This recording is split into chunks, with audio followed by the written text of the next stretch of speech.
Controversial here. Oh, the low Yi. And Wait a not minute. Unique hero.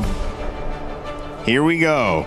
Interesting. So they want map pressure to be able to kind of, if we're a little bit slow on the turn, the Loyi is able to teleport multiple people at once to a target location. Yes, it is reveal, big whoops, but it's still a way to kind of maintain pressure. Oh, I lose priority? Doesn't matter. I'm still there.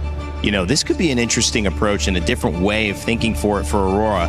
Onic, you think they expected this one? I mean, final pick, they have a chance to respond, but I mean, first time we're seeing Yi in this tournament, and YSS again has not won a game, been played about 6 times. This will be the 6th. We'll see if that changes here. Let's see if they'll make it work.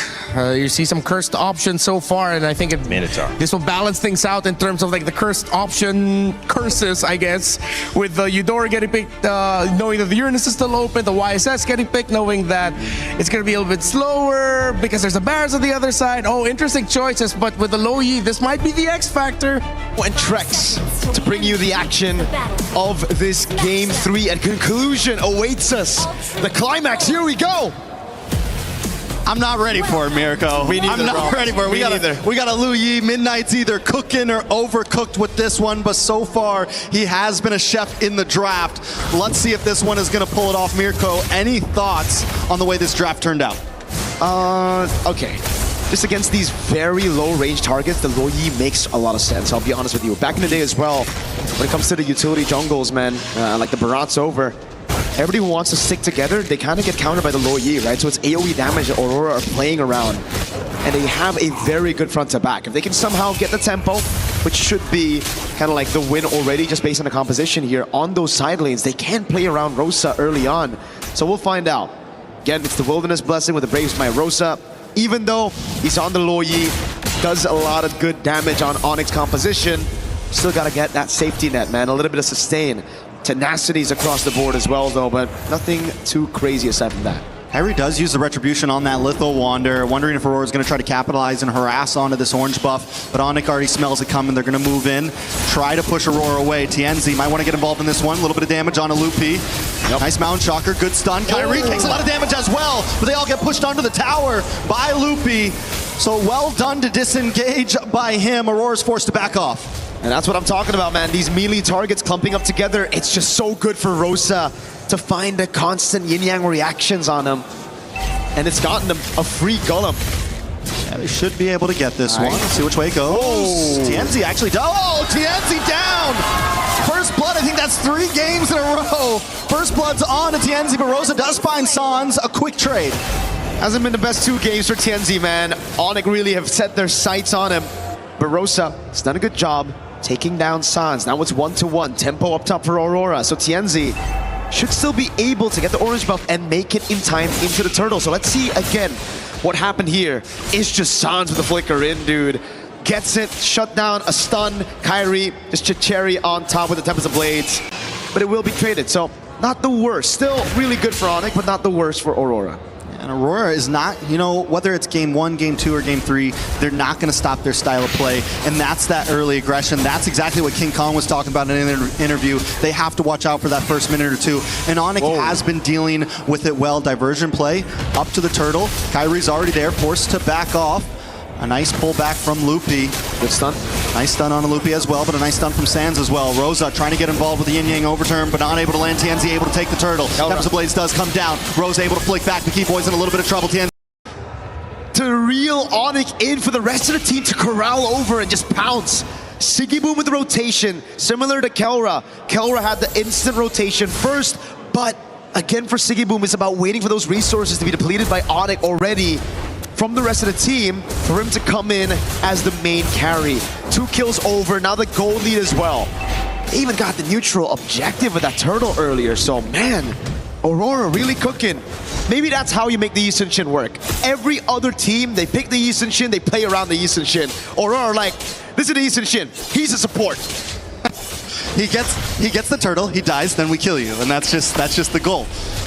But honestly, this has been the start for TNZ in all 3 games. Even in game 1, he got hit by Keyboy, died very early on.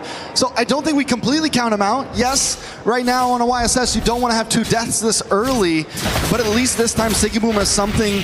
They have other heroes to rely on this game. And I really gotta say, man, very underrated member of Aurora, right? Everybody talks about TNZ, Rosa, even Pagu at M7 because he was the newest member, but Siggy Boom, just a constant growth from this man right here. From his debut on Aurora, actually from his debut in S2G at M6 to then joining Aurora. He's now all alone, but that's why Freya's meta, you know? Never really out of the meta since M7. Thank you, Arfi. I hate you, kinda, a little bit.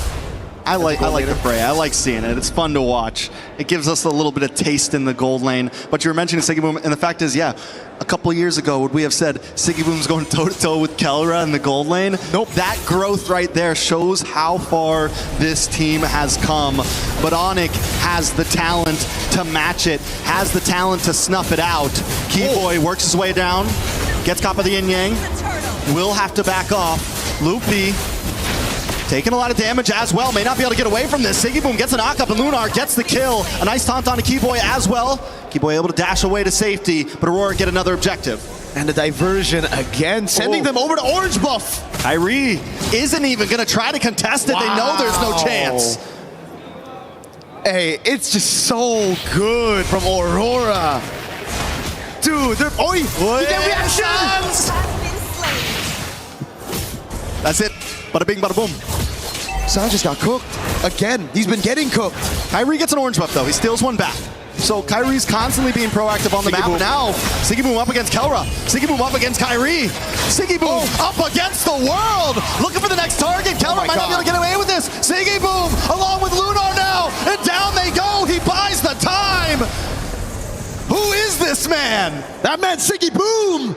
Really puts the boom at MSC right now with the Freya 3-0-1 in a 2v1. He likes those odds. Just go straight through Onic. Lunar with the backup. Immaculate. Now another diversion. Tier 1 in mid. Tier 2 down below.